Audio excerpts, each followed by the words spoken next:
what's up and welcome back to my channel. I am the Mass Trans and you are watching me, baby. Now, before we get today's video started, I just want to give a quick what's up to my peeps and a diabolical middle finger to the creeps. You know who you are. All right, you guys, so this is going to be a quick video.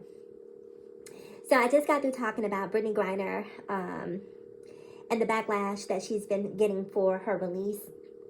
And while I was waiting for that video to upload, I went back into my room and started watching some more YouTube. And one of my favorite YouTube channels is Empressive, and that's Empressive.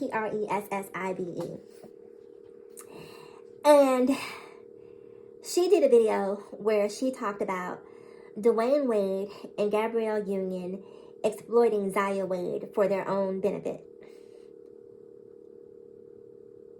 And frankly, it just pissed me off. It just pissed me off, right? Because the whole narrative, the video was framed in both Dwayne and Gabrielle, essentially, their careers are stalled. And the way that they're trying to jumpstart their careers is by pushing this pro-trans agenda via Zaya Wade.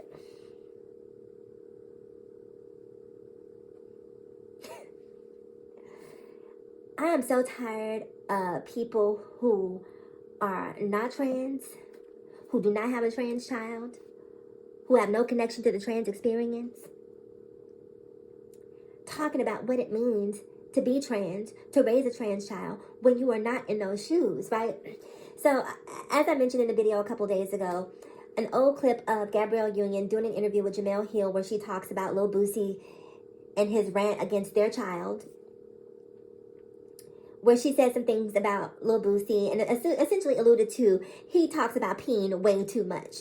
And I agree. If you watch his channel, you know that he's constantly talking about Lil Nas X, Zaya Wade, this, that, and the third. And that he clearly has some objections to Zaya Wade being allowed to express herself as she chooses to. And so because she had this response, now he has said countless things about Lil Nas X. He said countless things about Zaya Wade. But the moment someone comes for his thin skin, oh baby, he lost it, right? So he talks about, you know, Gabrielle pegging Dwayne and called her a white girl and told her to go wait on the script. It was some real ignorant-ish, basically. And on the Empressive show, she was basically saying that we all should know about this. And it sounds like she was watching Cocktails with Queens, because this is what Claudia Jordan was saying on Cocktails with Queens, that we all wouldn't be privy to Zaya's transition if Dwayne and Gabrielle didn't put it in our faces, so to speak. See, if they didn't get ahead of this, then they would be seen as being embarrassed.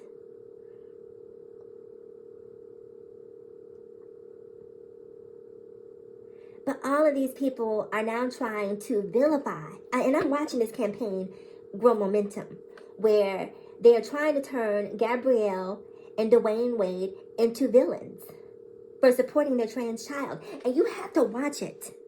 You have to watch this campaign that is unfolding against Dwayne and Gabrielle. Lil Boosie said something to the effect of like, I hope you don't think that the black community sees the two of you as a power couple. If they don't, it's sad. If you don't see them as a power couple, it's sad.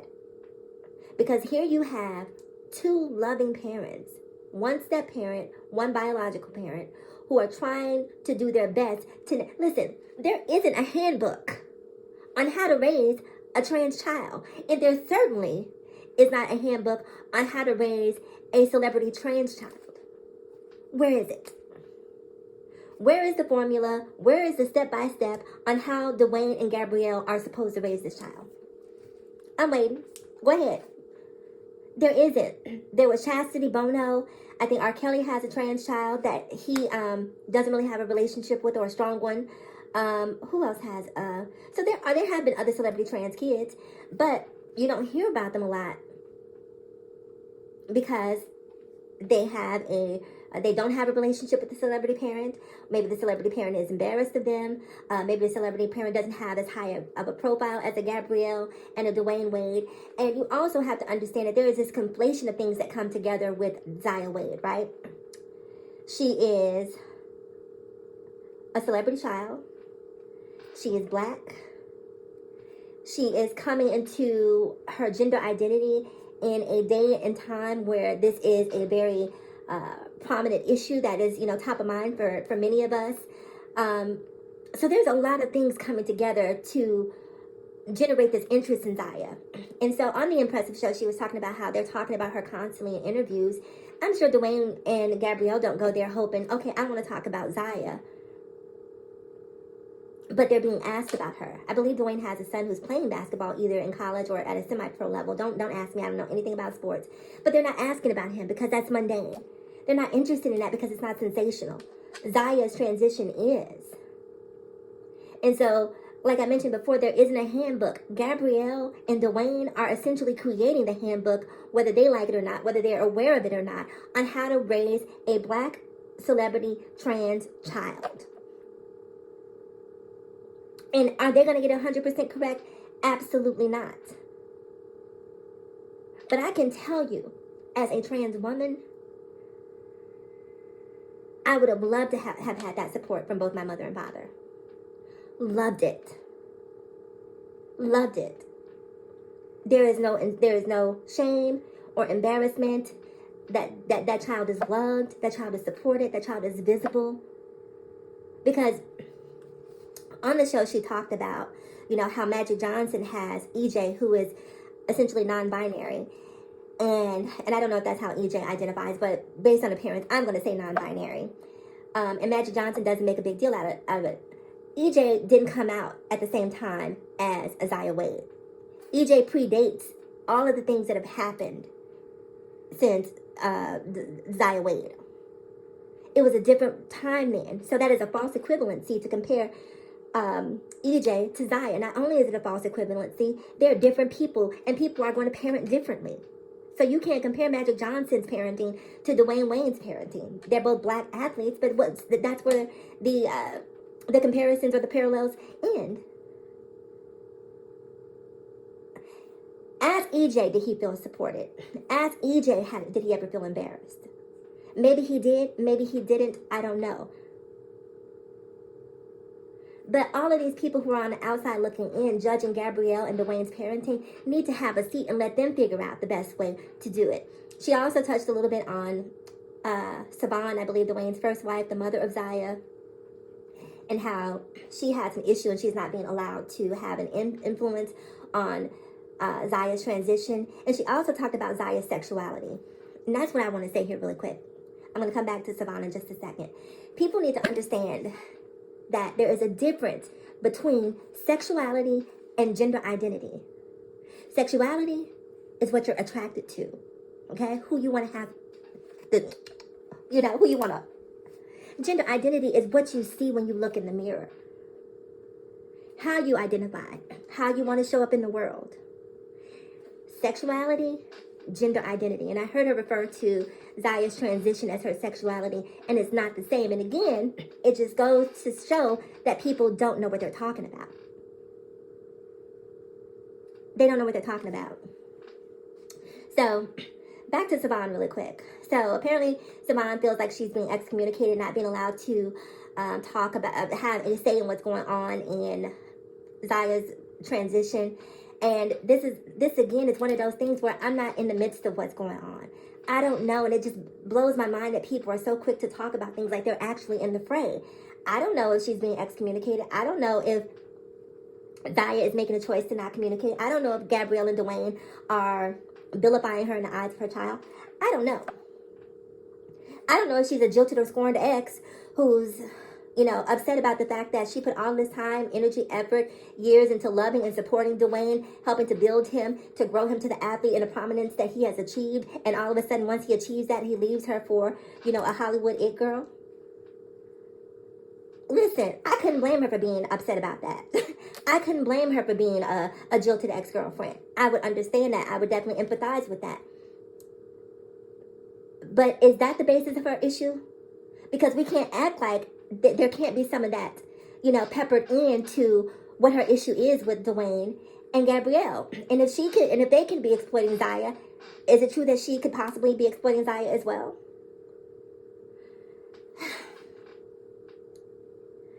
The concern should be for Zaya, right? And that's what, I'm like hashtag as Zaya. If Zaya has a problem with it, then I have a problem with it.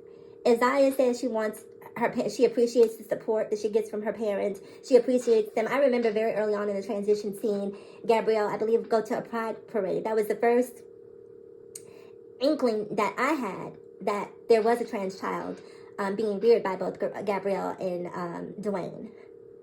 And I was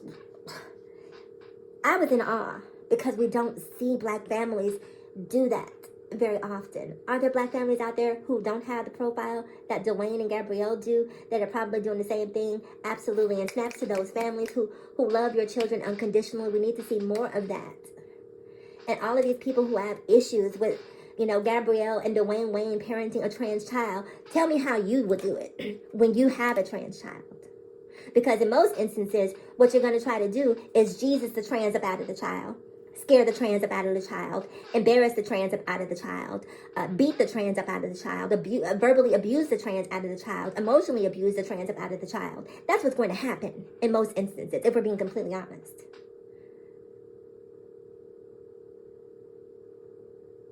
And then we'll hear, the child is being bullied at school, the child is being... And a lot of times people are bullied at school and then come home and don't have support from their own families. So at the very least, when Zaya goes out into the world, because the world is going to be cruel to this baby no matter what. The world is going to have opinions, oh, she still looks like X, Y, and Z. It's going to be a cruel world for Zaya. And it's nice to know at the very least, she has the support of her mother, her father, her brother, and hopefully her mother. I'm not sure where she stands once again because everything that I'm reading is secondhand information, so I'm not here to judge Siobhan. As I mentioned in a previous video, even if she disagrees with the transitioning of Zaya, I don't think she's doing that because she wants to hurt her child. I think in her mind and in her heart and in her spirit, she believes that that's the right thing to do, and she's trying to protect her child. Even if she's wrong, I'm judging the heart and not necessarily the action, so to speak. So comment below. I want to know, do you see this campaign that's happening right now, that's unfolding to vilify Dwayne and Gabrielle? Also, do you feel like they're responsible for the backlash or for the criticisms that Zaya is getting publicly because they put her on display, so to speak? My question is, where were they going to hide her? This would be like Janet Jackson's mystery baby. Like, were they supposed to hide her in the basement, lock her up, and pretend like she didn't exist until she was 18? She is a teenager. She is out and about. She's expressing herself. If they wouldn't have told us, TMZ would have. Somebody would have told us what was going on. And then what, they're supposed to pretend like, what do you mean? No, that's not our child. Like, what? It's just dumb. It's dumb. Supporting your child is the best thing that you can do. Whether or not you agree with how they're going about it, they're supporting the child. And again, there's no handbook, no pamphlet, no book on how to parent a Black celebrity trans child. And until there is, leave them alone. All right. All right, you guys, that is it for today's video. Please do me a huge favor. Like, comment, subscribe, and share if you care. And as always, in closing, ask yourself this one poignant question. Why be bitter when we can be better? So let's be better together. I'm the Mass Trans, and I'll talk to you guys again in my next video. Bye-bye.